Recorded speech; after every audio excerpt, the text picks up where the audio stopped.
very warm welcome to everyone to this important panel discussion on Fiji's Constitution Review, Building Trust and Legitimacy.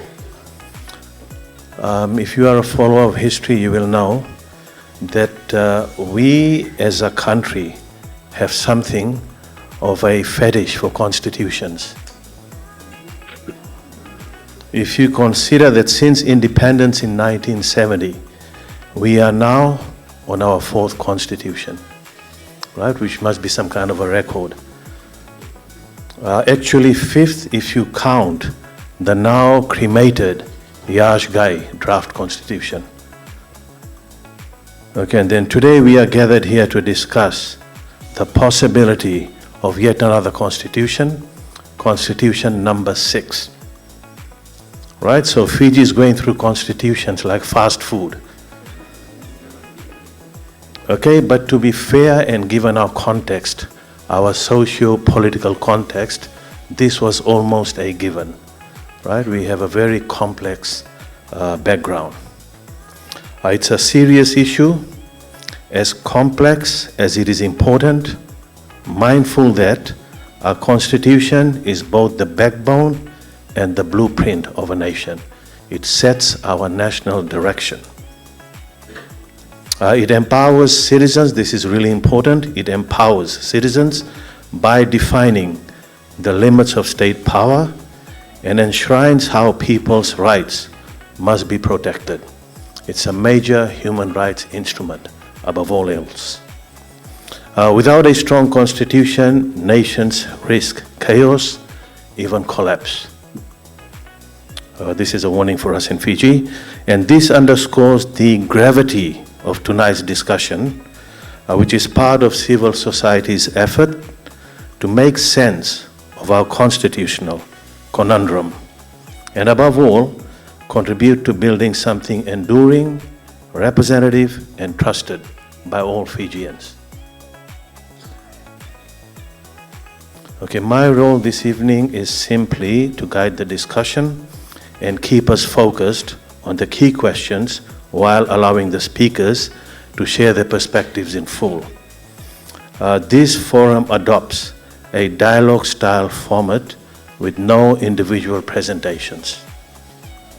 The emphasis is on critical exchange and public engagement, reflecting the Dialogue Fiji ethos of participatory democracy. The intent is to create the experience of a national conversation. I will pose 6 thematic questions to the speakers for their responses. Each speaker is given a maximum 5 minutes per question. Right? Fiji is a country of great orators, so we'll have to keep a check on that. The timekeepers are here for that. So our assistants will help the speakers to keep to the time via flashcards. We're taking no chances. After initial responses, I may ask follow-up questions if required. After all 6 questions, we move into a 30-minute Q&A for open audience and virtual engagement, and we are hoping for a robust audience engagement because, as you heard the director of Dialogue Fiji say, this based on the discussions today, there will be a submissions, recommendations to the government of Fiji and Parliament as well. Okay, now I have the great pleasure of introducing our 6 speakers. We have Professor John Frankel, a leading comparative politics scholar whose work on Fiji's elections, political settlements, and constitutional developments spanned more than 2 decades. His research on electoral systems in deeply divided societies and his extensive analysis of Fiji's political landscape make him a key regional authority on democratic reform and constitution making. Okay, also in our midst is Mr. John Apted, one of Fiji's most experienced public law experts, having served as a legal counsel to the Reeves Commission that produced the ill-fated 1997 Constitution. His career spans constitution drafting, electoral administration, and litigation, giving him the practical insights into Fiji's legal system and also constitution design. Okay, our other third speaker is Professor Cheryl Saunders from Melbourne University, and she's one of the world's foremost scholars of comparative constitutional law and a specialist in constitution making, constitutional change, and multi-level governance. Her global experience advising on constitutional transitions and reform processes provides invaluable comparative perspectives for Fiji's current discussions. Next, Ms. Emele Dui Turanga is a senior development and governance specialist with 3 decades of experience across government, regional organizations, and civil society in the Pacific. Her leadership on gender equality, development and effectiveness, and civic participation bring an important societal perspective to debates on legitimacy and inclusive constitutional making. Ms. Ana Roko Mokoti is a respected Fijian legal practitioner and academic whose career includes senior roles in the judiciary, military legal service, and public administration. Her expertise in public law and governance, combined with her experience navigating complex institutional environments, positions Ana to speak meaningfully on constitutional processes and also institutional safeguards. Okay, finally, Mr. Nilesh Lal, Executive Director of Dialogue Fiji and a governance specialist whose work focuses on democracy, elections, political systems, and social cohesion. His leadership in national civic dialogues and his research on political reform give him a strong grounding in the legitimacy challenges facing Fiji's constitutional review process. So today's discussion is Mr. Nilesh Lal's brainchild. Okay, so let's give a round of applause to all our speakers. And as you heard our keynote speaker say, that the questions are very much focused and deliberate on the process of constitutional amendments. Okay, so I'm going to now start on the questions. Okay, now the first question is, what should the constitutional review process look like to ensure meaningful participation by all Fijians? Okay, now this question is directed to first Professor Frankel, followed by Ms. Dutu Turanga. Right, you have 5 minutes each. Can you hear me okay? Loud and clear. I'm speaking loudly in case you can't. Vinaka Vakalevu, greetings to everyone. It's wonderful to hear the Honourable Minister Siromi Turanga talk about the constitutional review process, and I'm very glad to see my friend Emily Dutu Turanga is able to join us on the panel.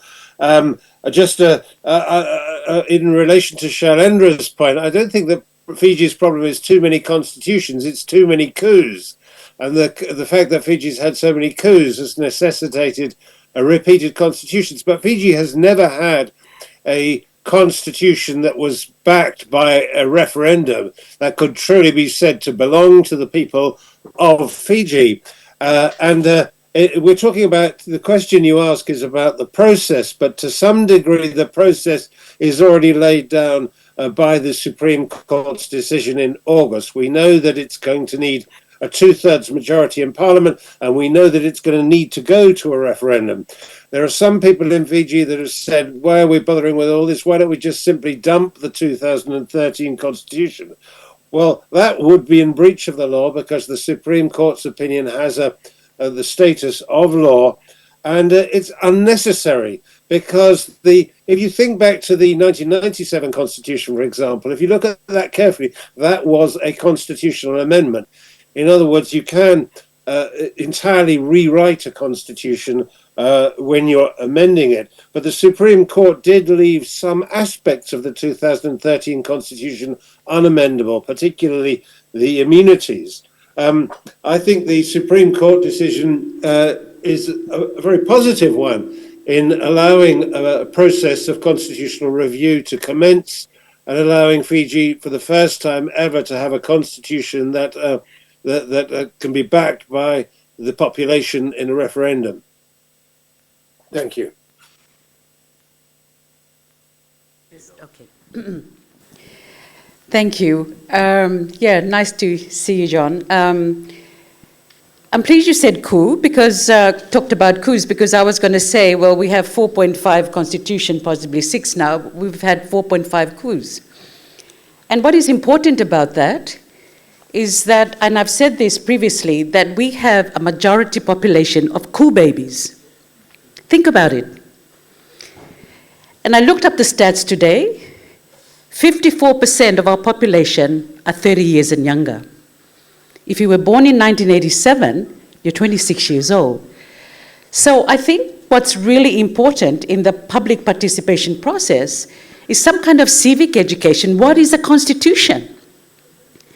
Because if you're a coup baby or someone who's lived through military regimes, I mean, what is a constitution? What is democracy? When I talk to my children and 7 grandchildren about democracy, they look to me and like said, oh, you're from the dim dark ages. So before we talk about the amendment, we need, again, to talk to the majority population about what is a constitution. And I think that's quite critical. It has to be nationwide, not just Suva-based. Parliament is very political. And I say this as someone who used to run a political party. That's not the public, yeah? So we have to move beyond that. So apart from civic education, we have to do town halls, we have to do open forum, and congratulations, Nilesh, this is a start. And this has to be the start. I reckon it has to go on for at least a year, and that's a problem because we're supposed to be having an election somewhere in the middle, somewhere. So I think that's going to be a big issue. I think we have to push to make sure it's not a quick dash towards an election. There has to be wide participation, you know, male, female, gender diversity, different religions, rural. You know, to go to Oneilau, it takes you 1 week to get there. And, you know, 1 week to come back. To go to Lakemba, you have to fly there on a Thursday, come back. So we have to go not just rural, peri-urban. And a lot of our people do not understand constitutionality. The English has to be very, you know, down to earth. So that's important in terms of communication. I think public documentation, we are very good in Fiji, and I say this as a senior civil servant, former, you know, in making big announcements about big things, and then we never hear anything. And before we know it, like you say, it's a bill going into Parliament. We can't have that. This constitution, as the Honourable Minister said, it's about the future.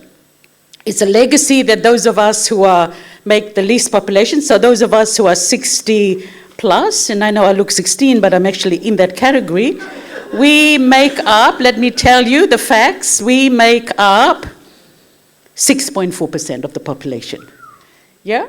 So if you're older, like me, stop making a lot of noise and start listening to the younger population.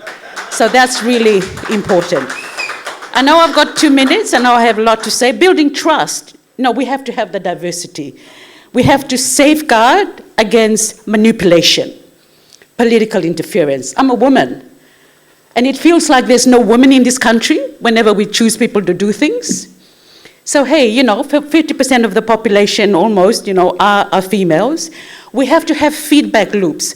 So when people make submissions, they need to know, how did that go into the draft?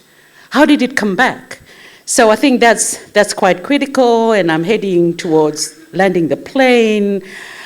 Yes, I think the referendum is important, because how else do we do it? And obviously the lawyers will let us know. Human rights and the rule of law is critical. We have a CEDAW convention. If you don't know what it is, look it up. You know, it's a convention on the elimination of discrimination against women. So, you know, there are a lot of human rights, and it has to be a living document. The other important thing, and I know Reverend Nyambaki and Dr. Rapate has been talking about this in terms of the GCC. I think one of the issues is how do we engage the Tauke people? I'm an indigenous Fijian, and many of us think that the Constitution is institutionally, not working for the Tauke. So I think that in itself is going to be a process. And I know the GCC were left out of the court system, so, how do we hear that? So I think that's a very important, given that 56.8% of the population are Itoke. That's all I want to say right now. Sorry. Okay, thank you. We are already off to an excellent start. We'll get straight down to the second question. What is a realistic but meaningful timeline for producing constitutional amendments that truly reflect the views and interests of Fiji's diverse population and allow adequate consultation without rushing or prolonging the process unnecessarily? Okay, now this question is going to go first to Professor Saunders, then Ms. Rocco Mokoti, Mr. Lal, Professor Frankel, and then Ms. Dui Turanga. I hope you can remember the order. Okay, so let's go. Professor Saunders, you are first. Yes, thank you. Challenging question that really depends on the ambition that you have for the constitutional review. John Frankel mentioned earlier that this is an amendment process. It's not necessarily a process of drafting a new constitution, although you can do both. You can use the amendment process, but then effectively use it to cover a wide range of constitutional questions. Or you can focus the review a little bit more on things that are necessary, urgent, definitely not working. So those are choices that face Fiji at this point. And in exercising that choice, you need to pay regard to the realities of a referendum. I agree with the previous speakers. The referendum provides a wonderful opportunity to really consolidate the Constitution of Fiji as a constitution owned by the people who have a direct voice in whether to change it or not. But a referendum also presents challenges to policymakers, to political leaders, to the country as a whole. In order to effectively change this constitution, you need to come up with changes that persuade a majority, and hopefully a significant majority, of Fijians to vote yes. And that is a significant challenge that needs to be taken very seriously, and we might talk about it a little bit more tonight.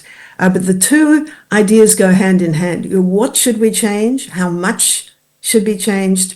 And how are we going to manage the referendum process? And the referendum process also tells us something about how consultation needs to occur.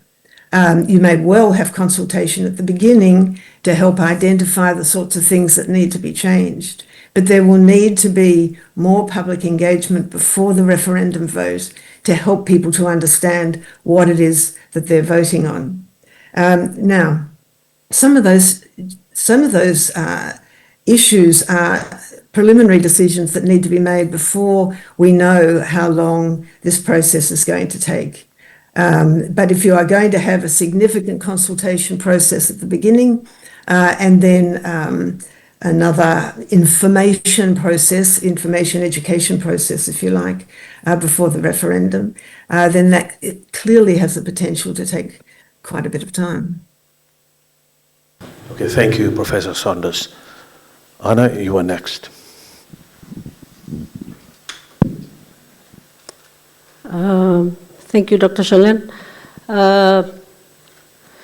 Yes, it's a interesting question, but at the outset, I must admit that I'm not a constitutional expert or constitutional law expert, but I've lived in Fiji all my life. I've seen a lot of things. I've had the experience of working in Fiji, and in particular the legal fraternity. And now I'm working as an academic at the Fiji National University. I also should state that whatever views that I share here is not representative of the university in any way whatsoever. So that being said, to answer the question directly, I'd say 6 months to 3 years, depending on the scope of the amendment or the work that is going to be mandated by the people for the overseers and the authority to manage. Of course, if you're just going to talk about amending Section 160, that's probably easier, but that is not to say that you can never oversimplify constitutional legal processes, in particular when dealing with the 2013 Constitution. But if you're talking about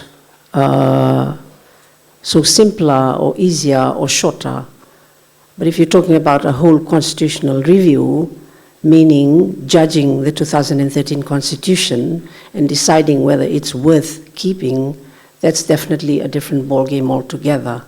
So stating that, it is for the Fijian people to decide what they want.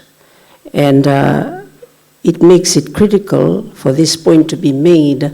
You must include them right from the beginning, right from the word go.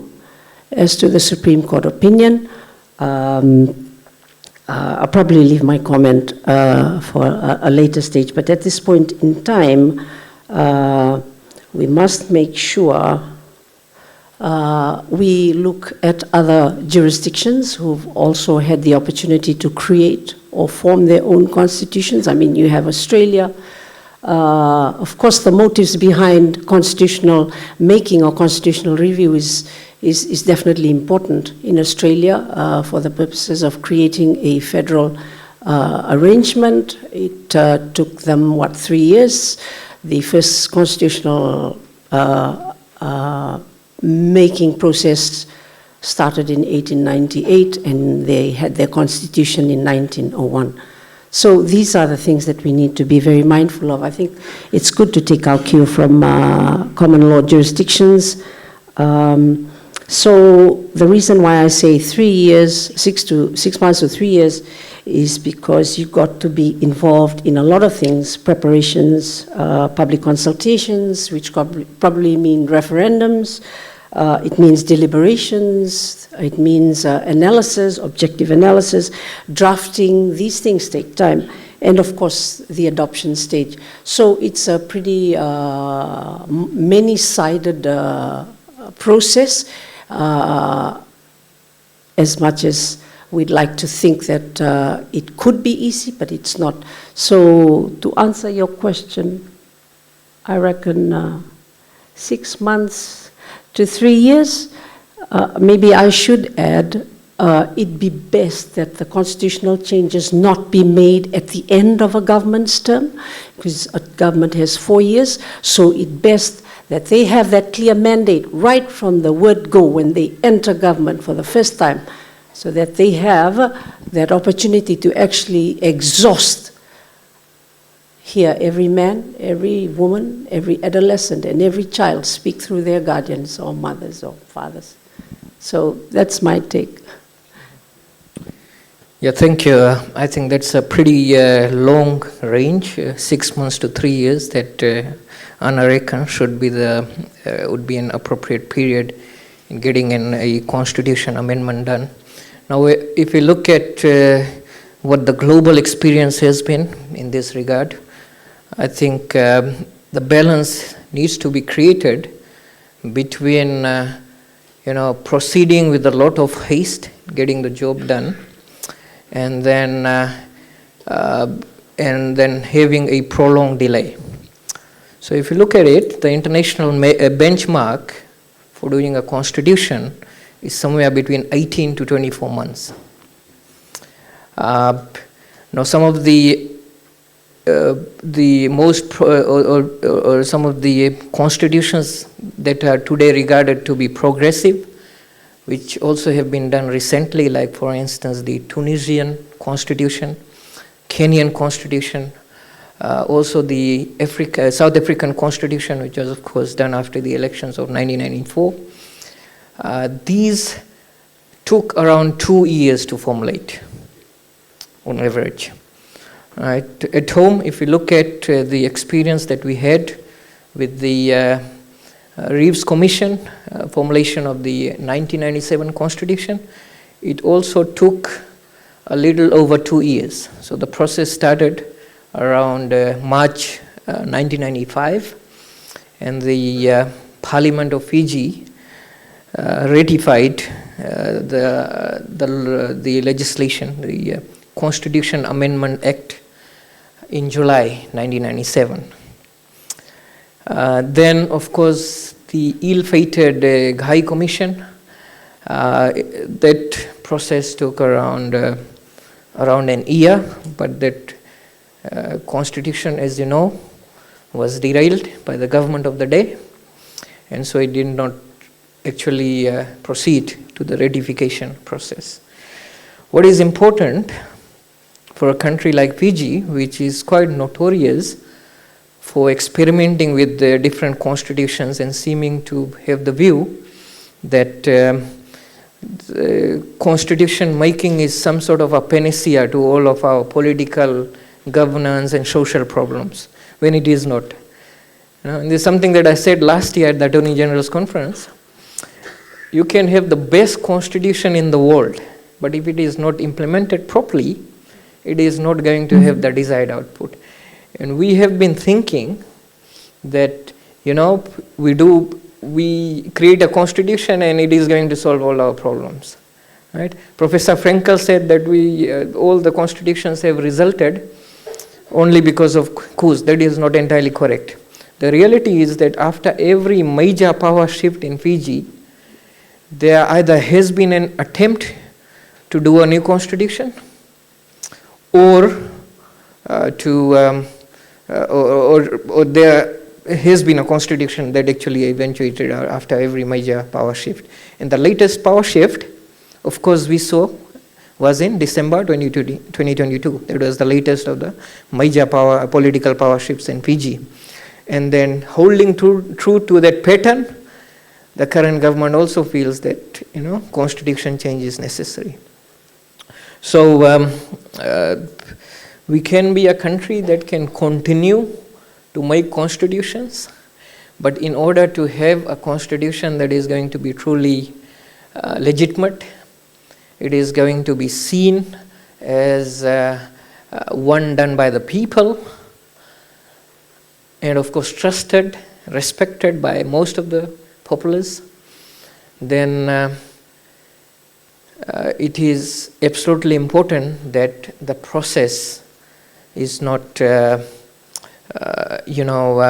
fast-tracked. It is not done as a matter of haste, and it is very important that some of the minimum standards which have been articulated by MLA, public participation, inclusion, building trust, all of these principles need to be observed. Okay, talking about power shifts and timeline, there's another timeline to be mindful of, and that is the elections. It's right around the corner, and in view of what the participants have said so far, how much work realistic can the current government do towards constitution amendment?